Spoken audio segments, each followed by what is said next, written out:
اسی صفا پہاڑ کے اوپر کھڑے ہو کر کے آپ نے ایک ایک قبیلہ والوں کا نام لے لے کر کے آپ نے بلایا، اور بلانے کے بعد جب سارے کے سارے لوگ آئے، اس وقت اللہ کے نبی صلی اللہ علیہ وسلم نے جس بات کی گواہی دی وہ گواہی آپ نے یہ دی، آپ نے فرمایا لوگوں، اے لوگوں، 360 مورتیوں کی تم عبادت کیا کرتے ہو، 360 مورتیوں کے اوپر تمہارا بھروسہ، تمہارا یقین ہے، لیکن آج میں تم سے کہہ رہا ہوں یہ سارے کے سارے معبودان باطل ہیں۔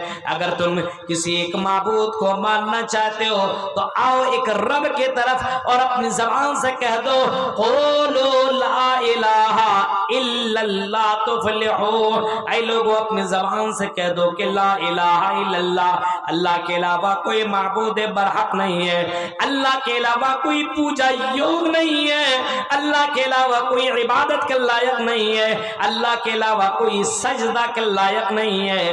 اگر مانگا جائے تو اللہ سے مانگا جائے، اگر پکارا جائے تو اللہ کو پکارا جائے، عزت و ذلت کا مالک اللہ، بیٹا بیٹی دینے والا اللہ، اللہ ہی ہے جو غریب بناتا ہے، جو امیر بناتا ہے، اللہ ہی ہے جو مارتا اور جلاتا ہے، اللہ ہی ہے جو بیمار کرتا ہے، اللہ ہی ہے جو انسان کو شفا دیتا ہے، اللہ ہی ہے جو انسان کو کرسیوں پہ براجمان کرتا ہے، جو تاج کرسیوں پہ براجمان کرنے والی ذات اللہ تعالیٰ کی ہے، اس اللہ کے اوپر تم ایمان لاؤ۔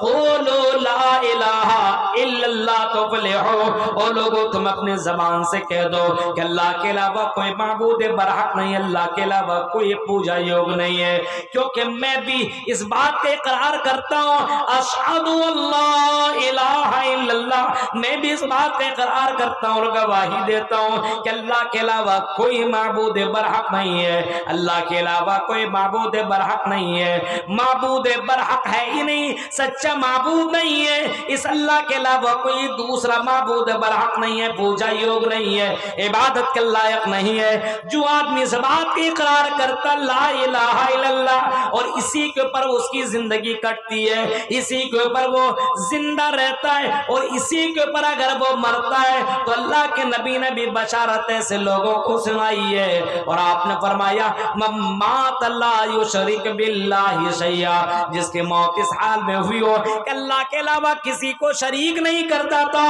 جب بھی پکارتا تو اللہ تعالیٰ کی ذات کے اوپر بھروسہ کرتا تھا، اللہ کو پکارتا تھا، عزت و ذلت کا مالک اللہ کو سمجھتا تھا، اور اگر اسی حال میں اس کی موت ہوئی تو دخل جنہ، وہ آدمی جنت میں جائے گا۔ یہ فرمایا جناب محمد رسول اللہ صلی اللہ علیہ وسلم نے، یا ایھا النبی انا رسلناک شاہدا، اے نبی ہم نے آپ کو گواہی دینے والا بنا کر کے بھیجا۔ آج ہم اور آپ گواہی دیتے ہیں لیکن سچ معنوں میں ہم گواہی نہیں دے رہے ہیں۔ جب ہم گواہی دے رہے ہیں کہ اللہ تعالیٰ کی ذات ہے، عزت و ذلت کا مالک ہے، مصیبتوں کا مالک ہے، مصیبتوں کو ختم کرنے والی ذات اللہ تعالیٰ کی ہے، مانتے ہیں اس بات کو، لیکن زبان سے اقرار کر رہے، دل سے تصدیق کہاں ہے؟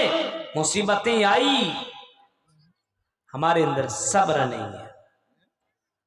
قل لن يصيبنا الا ما كتب الله لنا هو مولانا وعلى الله فليتوكل المؤمنون۔ اے نبی قل لن يصيبنا الا ما كتب الله لنا، اے نبی آپ اعلان کر دو انسان کی زندگی میں جو مصیبتیں آتی ہیں، جو تکلیفیں آتی ہیں، جو پریشانیاں ہوتی ہیں، ہم نے اس کو لکھ دیا ہے۔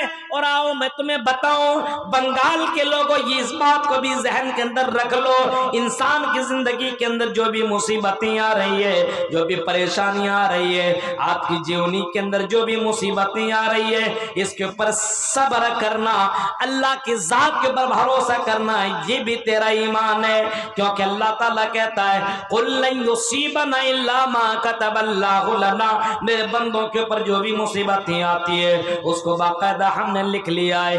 انسان کے پیدائش سے 50,000 سال پہلے یہ لکھ دیا گیا ہے، فلاں دن فلاں وقت فلاں جگہ میں یہ کام ہوگا۔ جب مصیبتیں آتی ہیں تو اللہ کی ذات کے اوپر تم یقین کرو کہ مصیبتیں اللہ کی طرف سے ہے، اور مصیبتوں کو ختم کرنے والی ذات اللہ تعالیٰ کی ہے، اور وہی مصیبتوں کو ختم کرے گا۔ انسان کو اور وہ بندوں کو، مومن کو سب سے زیادہ آزمائش اللہ تعالیٰ کرتا ہے۔ جتنا اپنے ایمان میں بندہ پکا ہوتا ہے اس کو اللہ تعالیٰ اتنے ہی آزماتا ہے۔ نبیوں کی زندگیوں کو دیکھو، اللہ تعالیٰ نے نبیوں کو کیسے کیسے آزمایا۔ حضرت ایوب علیہ السلام کی زندگی دیکھو، اللہ کی قسم قرآن کریم سورہ انبیاء پڑھتے چلے جاؤ، سورہ انبیاء کے اندر باقاعدہ کئی نبیوں کے واقعات موجود ہیں، کئی نبیوں کے قصے موجود ہیں، کئی نبیوں کے قصے اللہ تعالیٰ نے بیان کیا ہے۔ انہی نبیوں میں سے ایک نبی ہے حضرت ایوب علیہ السلام۔ حضرت ایوب کو اللہ تعالیٰ نے بیمار کیا، اور کتنے دنوں تک 18 سال تک بیمار کر دیا، لیکن میرے بھائیوں حضرت ایوب علیہ السلام نے مصیبتوں میں پکارا تو صرف اللہ تعالیٰ کو پکارا، صرف اللہ تعالیٰ کو پکارا۔ یہ ہے توکل، یہ ہے بھروسہ، یہ اللہ کے ذات کے اوپر ایمان۔ آج مصیبتیں آئی، کبھی اس بابا کے پاس بھاگا، کبھی اس بابا کے پاس، کبھی اس درگاہ کے پاس، کبھی اس جھڑ پھونکوا مولوی کے پاس، کبھی اس پھونکنے والے مولوی کے پاس، کبھی اس کے پاس، کبھی اس کے پاس۔ میرے بھائی یہ ساری کی ساری چیزیں یہ اسلام کے اندر غلط ہے، اور یہ ساری کی ساری چیزیں حرام ہے کہ اللہ کے ذات کی چھوڑ کر کے کسی اور کی در میں جا کر کے سوچو کہ فلاں میری بیٹی کی مصیبتوں کو دور کر دے گا۔ یہ تمہاری غلط فہم ہے، اور یہ غلط ہے۔ کوئی کسی کی مصیبت کو دور نہیں کر سکتا ہے، مصیبت کو دور کرنے والی ذات اللہ تعالیٰ کی۔ 18 سال تک قرآن کریم کے اوپر یقین اور ایمان ہے ہمارا۔ 18 سال کے بعد ایوب علیہ السلام نے پکارا تو کسی مزار والے کو نہیں پکارا، کسی درگاہ والے کو نہیں پکارا، کسی قبر والے کو نہیں پکارا، کسی نبی کہ اپنے سے بڑے نبیوں کو نہیں پکارا۔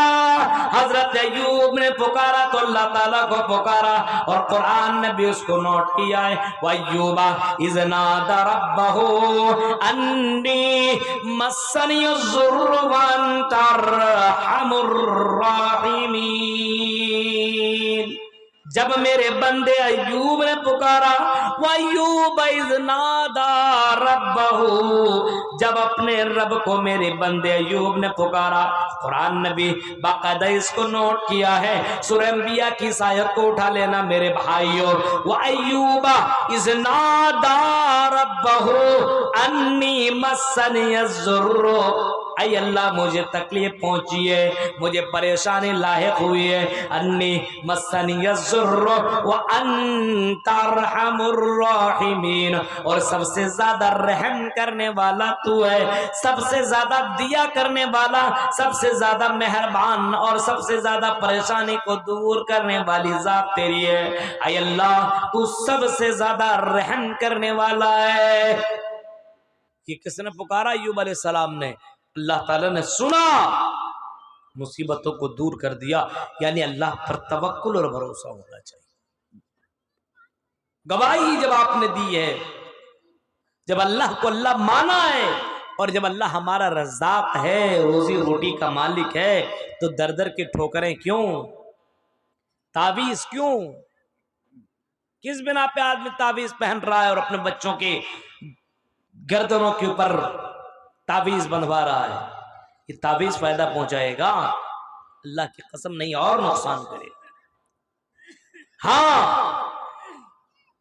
یہ غلط ہے، یہ شرک اور بہت بڑا پاپ ہے یہ، اور سب سے بڑا پاپ ہے یہ۔ انسان اس چیز کو بہت سیریس طور پر اس کو لے، اپنی زندگی میں سارا گناہ انسان کر لے لیکن شرک نہ کرے۔ سب سے بڑا پاپ تو یہی ہے کہ اللہ تعالیٰ شرک کو معاف نہیں کرے۔ تو ایک مسلمان ہے، جب آپ نے گواہی دی اللہ تعالیٰ کو کہ اللہ ہے، تو اللہ کے اوپر بھروسہ کرو، اللہ کے اوپر یقین کرو۔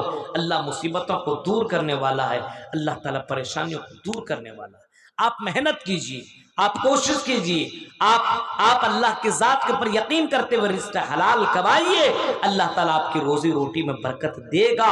لیکن میرے بھائیوں، اللہ کے اوپر بھروسہ کرنا سیکھو۔ لو انکم توکلتم علی اللہ حق توکلہ لرزقکم کما یرزق الطیر، یغدو خماسا وتروح بطانا، اللہ کے نبی صلی اللہ علیہ وسلم فرماتے ہیں